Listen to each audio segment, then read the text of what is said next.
Welcome to the Kingsburg Community Church podcast, Thinking About Faith.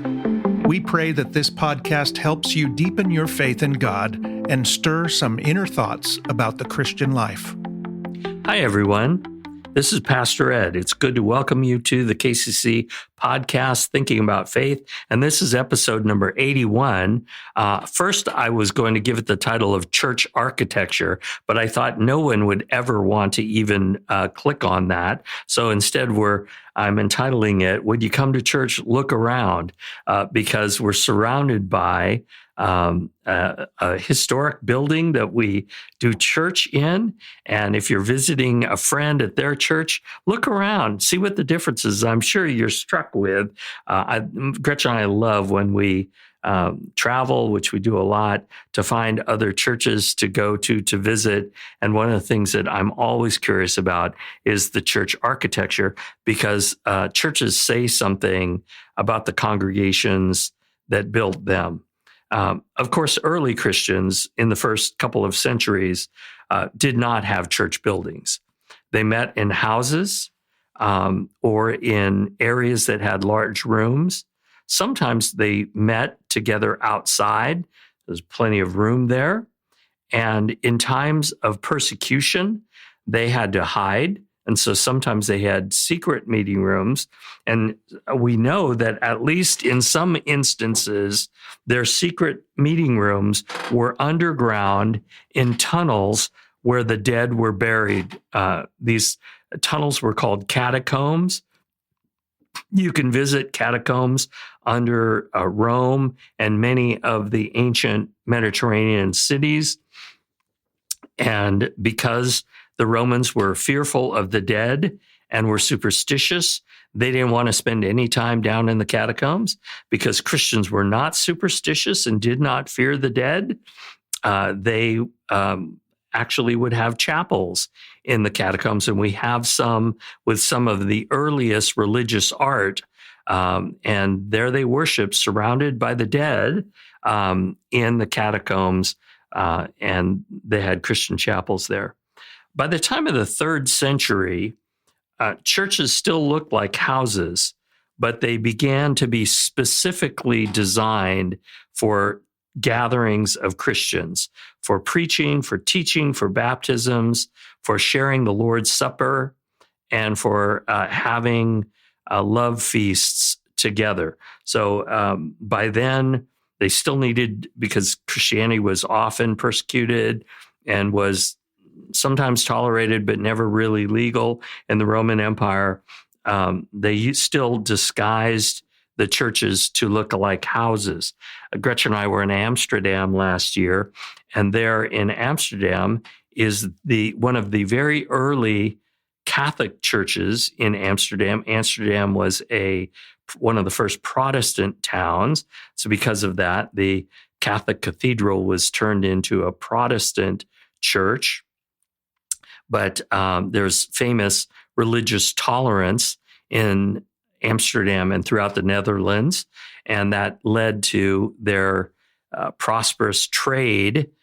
Dutch East Indies Company, you may remember that, and Amsterdam was the richest city in all of Europe because of that. And that was partly because of religious tolerance.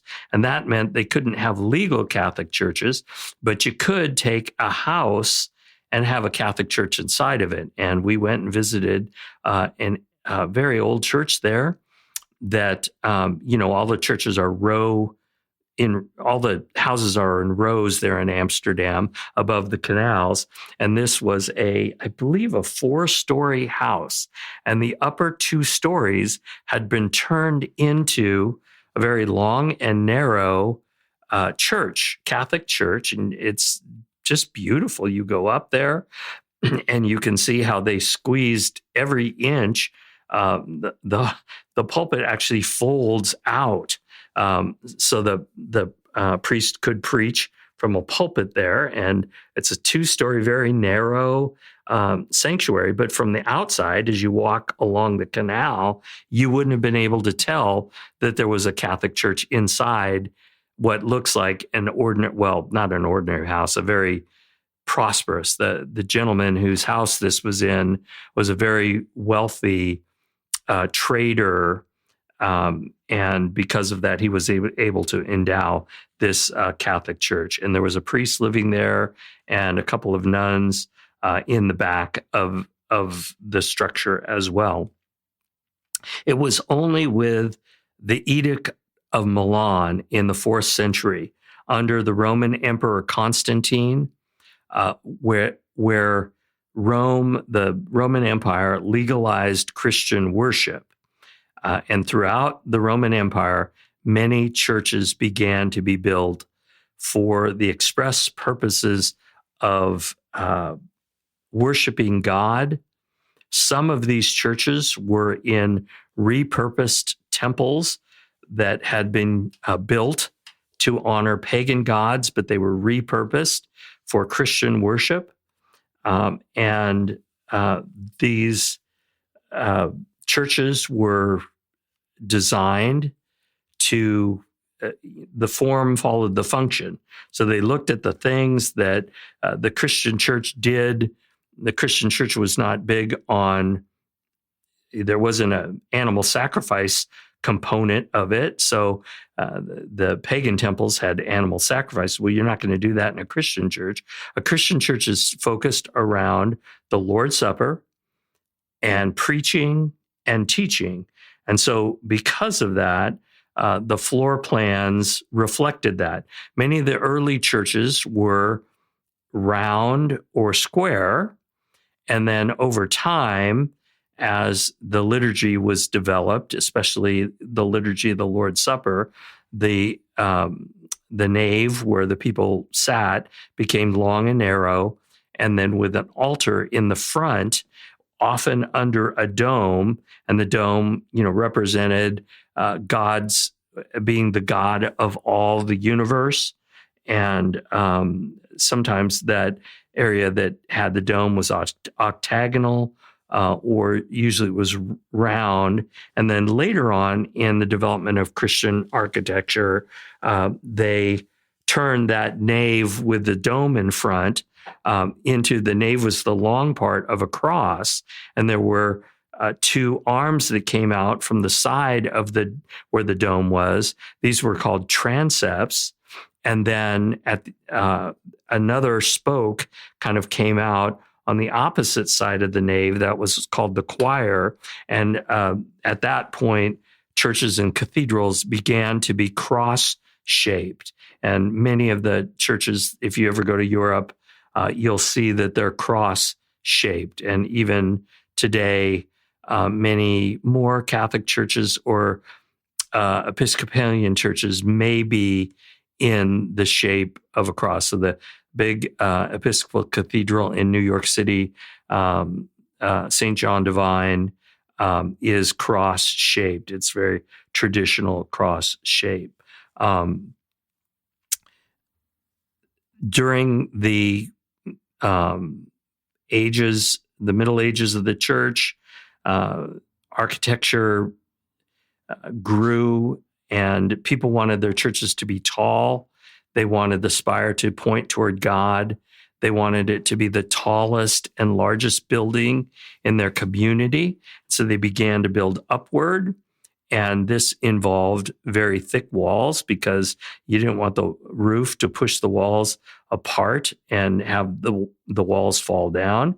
And that invented Romanesque architecture. You can tell Romanesque churches in Europe because the windows and doors, the vaults are rounded, and they have very, very thick walls because they don't want the walls to fall down.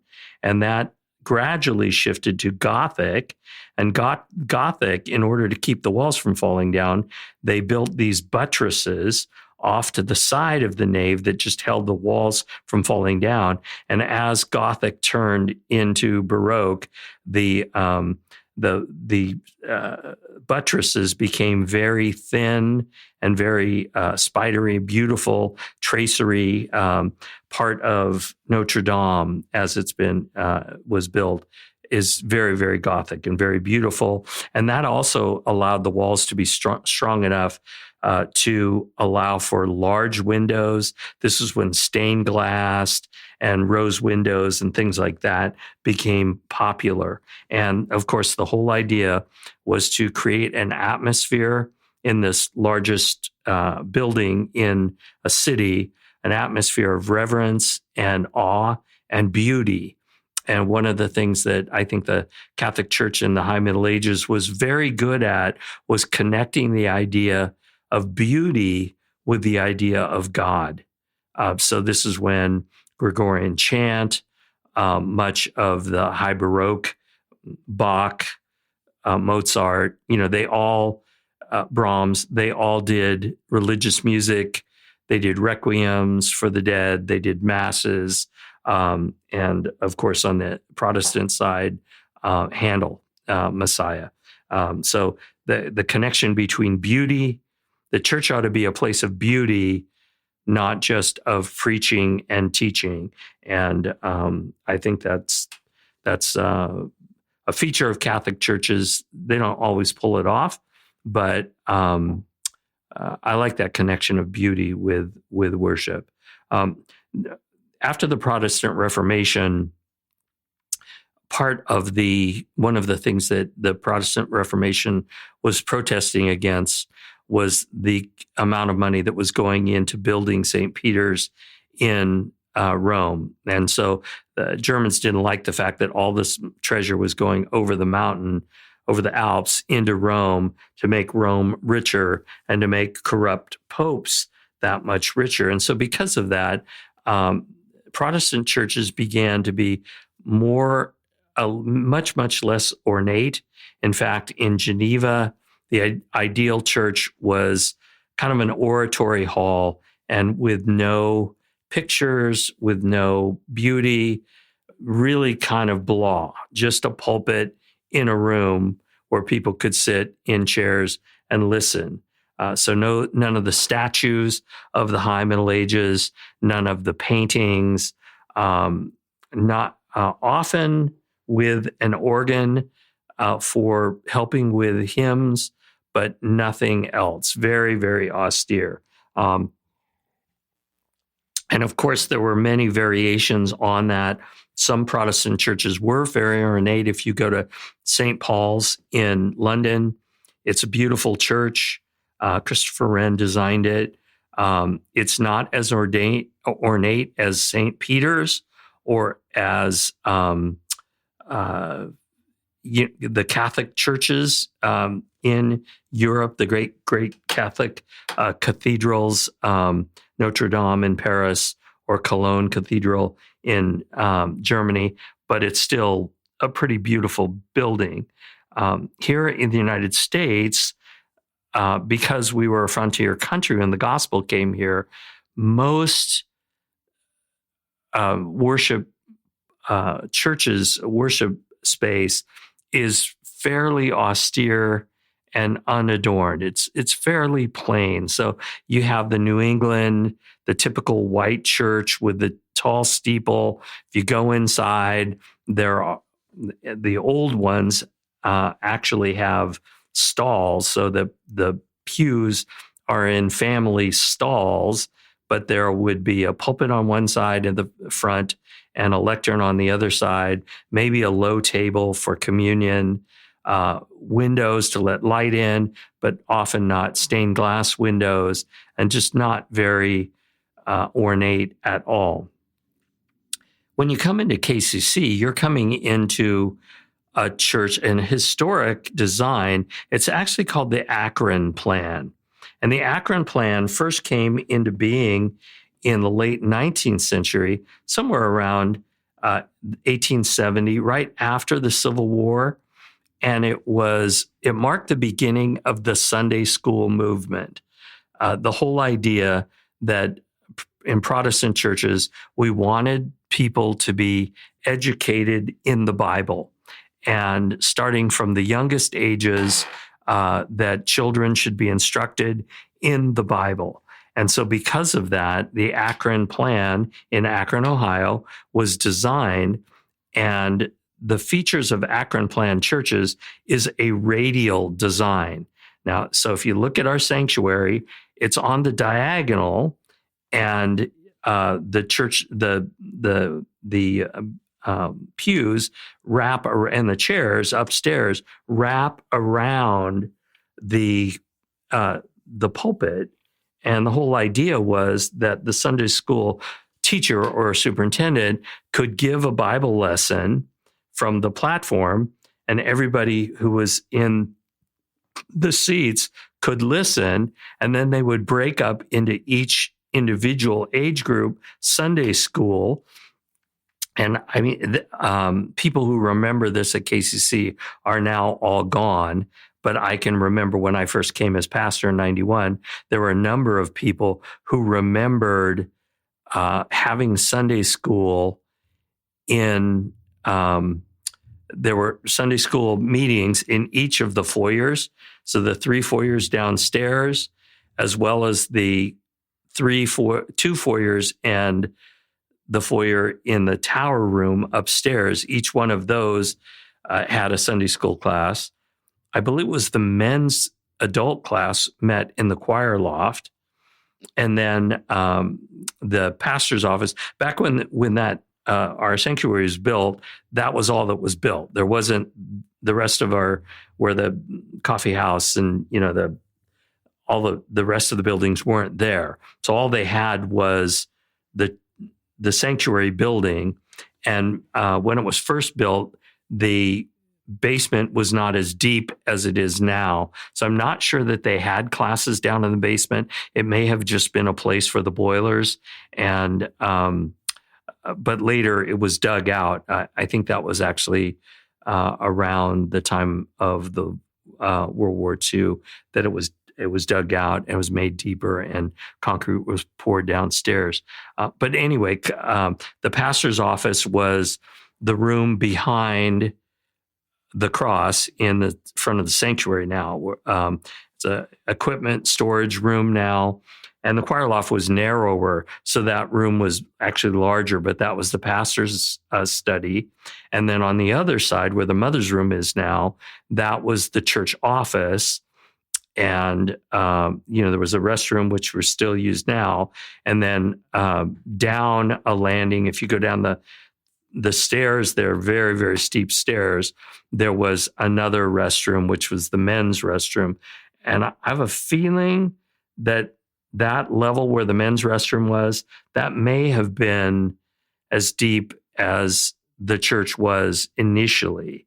But subsequent to that, the basement was dug out. So you can imagine all the Sunday school classes having a meeting together and then kind of going out into their separate areas to have the lesson. And I know that they used to have curtains that you could pull shut across the foyers, so there was some sound deadening and some ability to kind of have your own room. It's interesting to me because our sanctuary was built in 1915, and that was probably toward the end of the Sunday school movement. So the Akron Plan, which had been really famous, and you'll see Akron Plan churches all over the United States. Is it First Methodist in Pasadena? Gigantic sanctuary. But you go in there, it's really weird because it's diagonal like ours is, and you say, wow, that's the same thing. It's burned down now, but First Church in San Jose, also a very large church, but it was in the Akron Plan.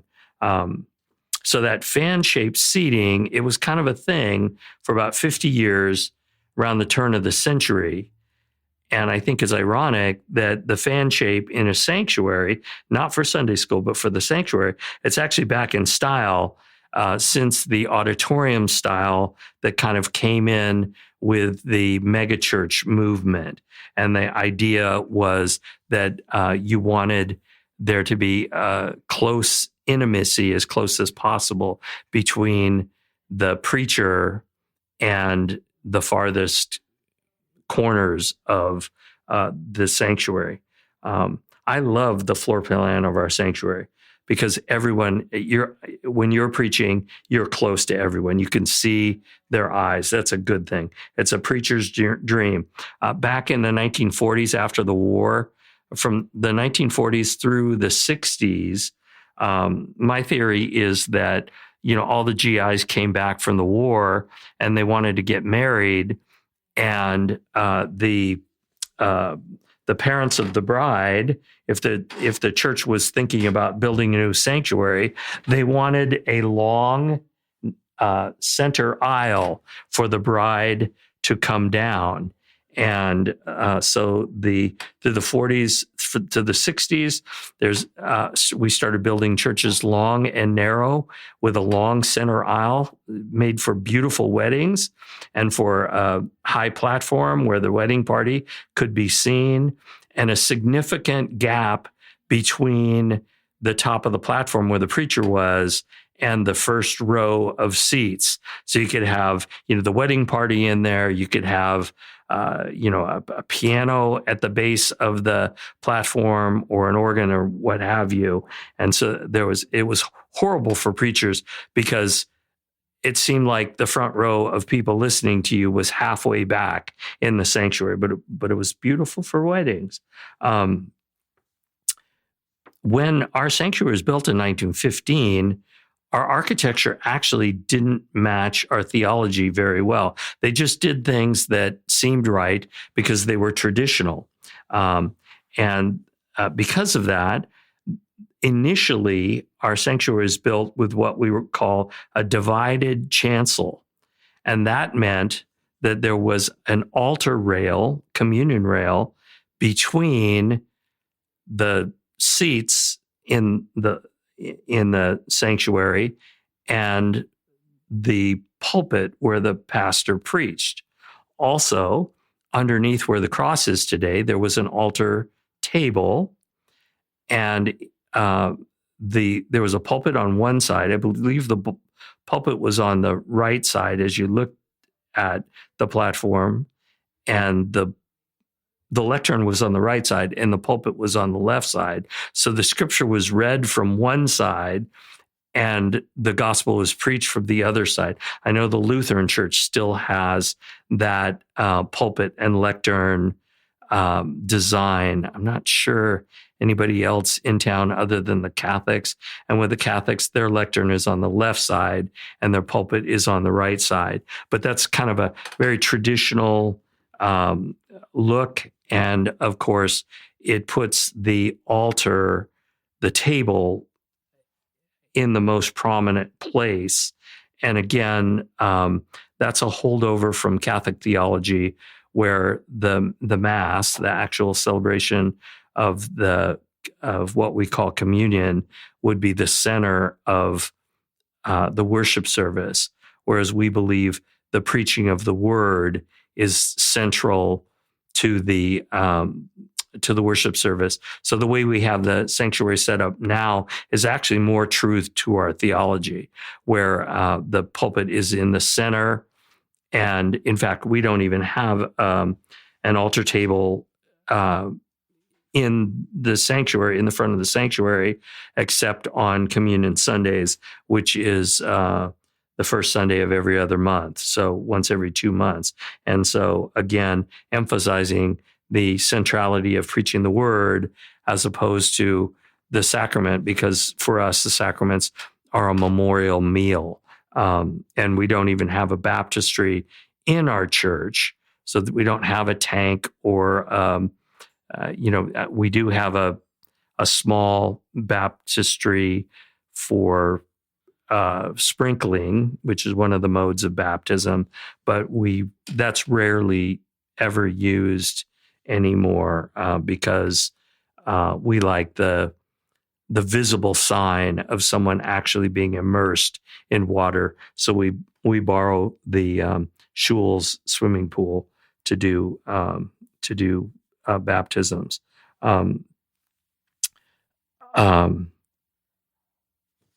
Let me continue. I'm not sure when it was with our church that they built onto the initial what was the sanctuary, just kind of a square building, actually. But initially, they added what is now the coffee shop and the social hall. So that was the first addition, and I think that was done in the late 1930s, maybe early 1940s. I'm not sure when that was done, but what is now the coffee shop was the offices, actually, until I was the pastor here. And the social hall was built, but the hallway was not there. And to tell the truth, I don't know if they were still using the restrooms in the sanctuary building or if there were restrooms before they added on. But in the 40s, after the war, they added, GIs came back, started getting married. The baby boom started, and we needed more space. So that's when they built the Sunday school room with the restrooms, the chapel, and the fireside room. And the last part of the actual sanctuary building was added when what is now the youth room, that was an enclosed porch. And so they enclosed it and added a roof on top of it. Makes the roof drainage really, really bad, but it gave us some extra space. And then somewhere around in the 90s, we were out of space. We needed to take the space where the coffee room is, and we moved next door, the offices next door to what had been the parsonage up until the 1960s or so. And then early 1960, they built a parsonage on the corner of Winter and 14th. And it was still a parsonage when I came here. Gretchen and I and Ben lived there for the first 8 or 9 months that we were here in Kingsburg. And then we bought our house where we are now. And then that parsonage was rented out in order to pay us a housing allowance. And then we sold that parsonage. At the time we established KCC, it was one of the ways we helped pay off the Methodist Conference in order to get clear title for the church building. Now, it's interesting. I think I told you I love the sanctuary. I do. It's close. I think it's beautiful. They didn't make it super austere. They did some nice highlights that just made it beautiful, and the stained glass makes it beautiful. I love the fact that we're restoring the stained glass because it just makes it beautiful. I love the location of our church, that it's close to Draper Street. It's sad that someday we're going to move a little farther out of town, but at the same time, I wish we had more parking, and we'll have that if we move north of town. I really don't like the steps up into our sanctuary. And it's always been an impediment to our folks who have trouble walking or who are in wheelchairs. And it's just a barrier for people getting into the church. I think it was part of the architecture of a lot of churches who were built in those times. I'm not sure if it was because the Kings River might flood from time to time. I really haven't heard of downtown ever flooding, but it may have happened. My guess is it was just part of the exterior architecture that people liked the solid. The outside of our church looks like a fortress, right? It looks like a castle. And I think in those days, they wanted to build churches that looked permanent and solid and strong. A mighty fortress is our God, a bulwark never failing, that sort of thing. Frankly, I don't love that look because I think that for people who are not familiar with churches, it can be really off-putting. It can feel really foreign for them to come in. And I like the fact that more modern architecture, it looks less churchy And so because of that, I think it's much easier for people who are used to going to community centers or educational facilities or college campuses or whatever to come into a church. At the same time, I like the fact that the inside of our church still looks like a church. It doesn't look like a gym. And so, I don't know, you can't have both, right? There are trade-offs. I don't like the fact that we don't have enough restrooms and they're too far away from the sanctuary. So, we'll be able to fix that when we have a new church. At the same time, will we have the accessibility to the Sunday school and to a meeting space real close to our sanctuary? I don't know. I love the stained glass, but will we have stained glass in a new sanctuary? Or because of the prevalence and the need to be able to do video, will we have pretty much a closed out sanctuary that can be darkened? Don't know the answer to those questions. I love the fact that we have a pipe organ. I'd love, for us to be able to move the pipe organ with us. But is that financially feasible? Or, many churches today don't play their organ anymore. It's hard to get organists because they just aren't being trained. It's easier to get guitar players than to get organists. So these are questions that will be answered by someone other than my generation. But I guess the reason why I bring this up is I think church architecture is fascinating, and it is meant to communicate something. But in communicating that thing, like our church is a fortress, our God is a mighty fortress, it doesn't communicate other things like our church is a welcoming place where people love to laugh and love to invite people in, and we don't want to be intimidating, and we don't want to be off-putting, and we don't want to put barriers between people who are suffering in sin and a God who wants to forgive them. Church architecture should be beautiful, functional, inviting, convenient, accessible, and easy to navigate. It's impossible to do it all. But be aware when you visit somewhere and ask yourself, what are they trying to emphasize?